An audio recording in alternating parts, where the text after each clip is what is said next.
안녕하세요. 결혼을 한 달 정도 앞둔 예비 신부입니다.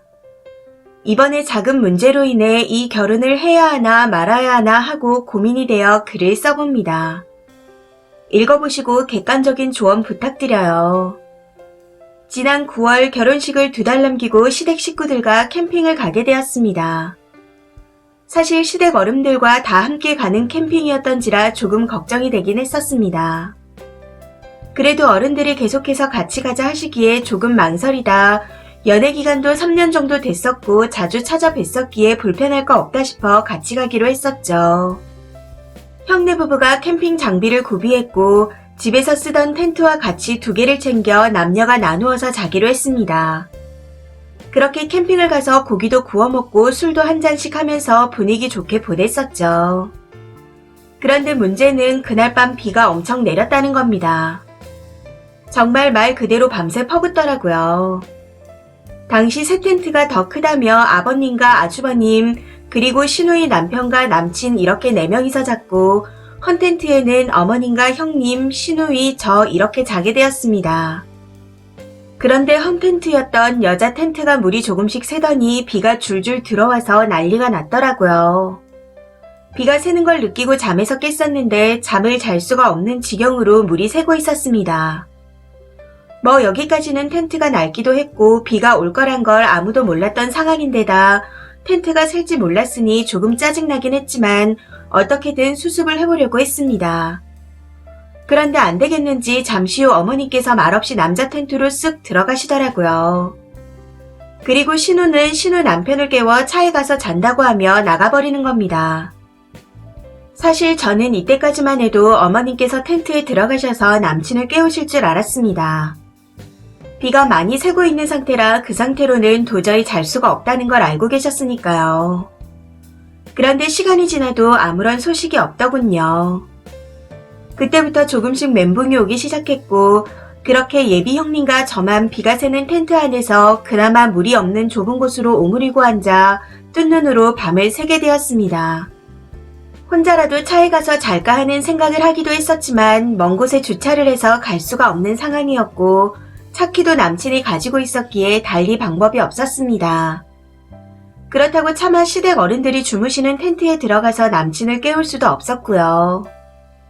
아주버님은 밤새 물고랑을 만들며 더는 비가 안 새게 하신다고 우산을 쓰고 이리저리 손보느라 못 주무시고 관리실을 왔다 갔다 하셨습니다. 비가 그렇게 퍼붓고 밖에서 사람이 왔다 갔다 하는데도 남친은 안에서 쿨쿨 잠만 잘 자더군요.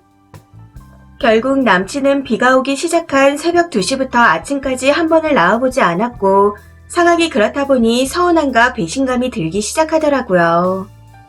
시부모님은 아무 말 없이 주무시고 남친은 한 번을 내다보지 않고 저는 그날 잠 한숨 못 자고 추운 데서 벌벌 떨면서 보내야 했습니다. 다음날 자고 일어난 남친을 보고 정말 많이 화가 났지만 부모님이 계셨기에 아무 말 하지 못하고 참을 수밖에 없었습니다. 나중에 얘기하자 하고 벼르고 있었죠. 여러분들은 이런 상황에 대해 어찌 생각하시나요? 지인들은 남자가 그럴 수 있다며 대수롭지 않은 일이라고 말하는데 저는 그냥 넘어갈 수 없는 일인 것 같습니다. 아직 결혼을 하기 전인데도 이런 식이면 결혼을 하고 난 후에는 어떻게 될지 안 봐도 뻔하니까요. 이런 무신경한 사람인 줄 몰랐기에 충격이 더 큰 것 같습니다. 캠핑을 다녀와서 남친을 만나 이야기를 했더니 미안하다고는 하는데 저는 뭔가 석연치 않아 여러 가지로 갈등을 하고 있는 중입니다. 지인들의 말처럼 정말 제가 예민한 건가요? 조언 부탁드립니다. 후기입니다. 안녕하세요. 캠핑 후 파혼을 고민한다던 쓰니입니다. 댓글 주신 것들 하나하나 다 읽어보았습니다.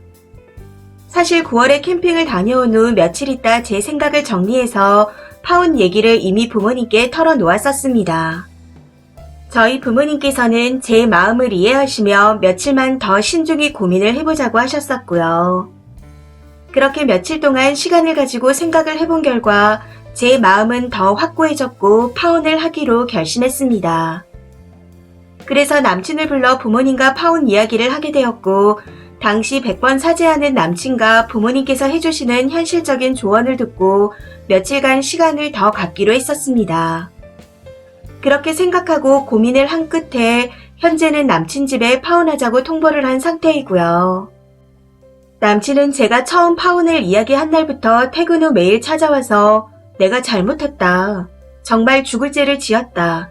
하며 사과를 했었지만 그래도 파혼만은 절대 안 된다며 계속해서 버티더라고요. 도저히 끝날 것 같지 않아 양가 부모님들끼리 통화를 한 후 파혼을 사실화하게 되었고 예비 시부모님께서 저를 만나 이야기를 하고 싶다고 하셨답니다. 그 말씀에 저희 부모님께서 파혼을 확고하게 못 박으셨고 결혼 준비로 예약을 해놓았던 걸 환불 진행 중에 있습니다. 그 와중에도 남친은 매일 집으로 찾아왔었고요. 예비 시댁과 시누이에게서 사과의 전화가 왔었고 예비 형님께서도 위로의 전화를 해왔었는데 모두 사과하고 위로를 하면서 파혼을 다시 생각해보라고 말리시더라고요. 그럼에도 제 마음이 너무나도 확고했기에 소용이 없었고 다음 주에 나머지 파혼 절차를 다 마무리할 예정입니다. 이런 상황에서 지인들의 말을 듣고 제가 맞는지 확인을 받고 싶어 글을 쓴 거였어요. 댓글들을 읽고 나니 역시 제가 맞았던 거였고 잘했다 싶네요. 저는 지금 며칠 휴가를 내고 지방의 친척집에서 힐링 중입니다. 다른 연락들도 딱 끊으라고 하셔서 그러고 있었는데 댓글로 이런저런 조언을 듣고 나니 속이 다 시원한 것 같습니다. 일면식도 없는 분들이신데 대신해서 쓴소리를 해주셔서 정말 감사합니다.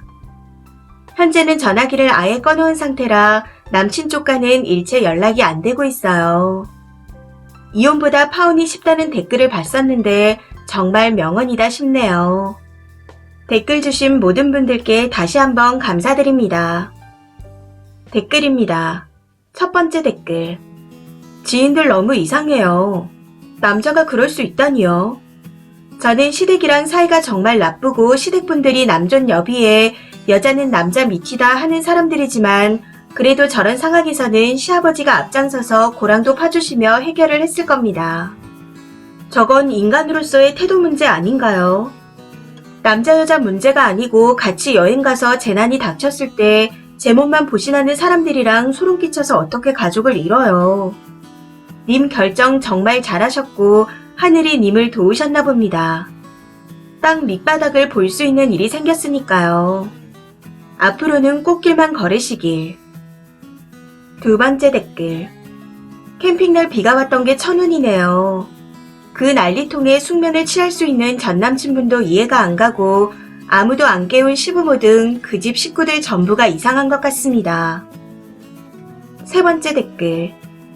텐트에 가서 깨우지 그랬냐는 분들도 계시던데 솔직히 저런 상황에 예비 시부모님이 자고 있는 텐트에 가서 남친을 깨울 수 있나요? 이러지도 저러지도 못하고 비오는 텐트에 쭈그리고 앉아 얼마나 많은 생각이 들었을지. 그래도 정리하고 쉬신다니 다행이네요. 그날 밤 느꼈던 그 마음을 절대로 잊지 마세요.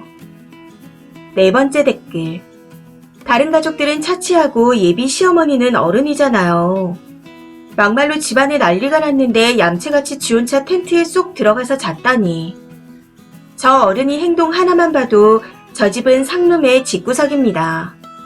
시아버지는 나와보지도 않고 집안의 어른이 둘 다 저 모양인데 자식들이 제대로 됐을까요? 다섯 번째 댓글. 예비 남편이 평소에 잠들면 무슨 큰소리가 나도 혹은 누가 업어가도 모르는 타입인가요? 빗소리가 대단했을 텐데 어떻게 숙면이 될까요? 정말 대단한 것 같습니다.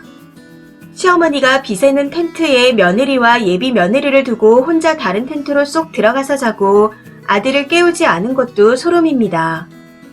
신우가 신우 남편하고 차에 가면서 글쓴이랑 형님을 차로 데려다 줄 수도 있는데 쌩간 것도 웃기고요. 속으로 당해봐라 요것들아 했을 수도 있겠네요. 아무튼 여러모로 소름 돋는 집구석인 듯 합니다. 형은 그나마 의식이 멀쩡해서 형님은 그나마 잘 살 듯 하네요.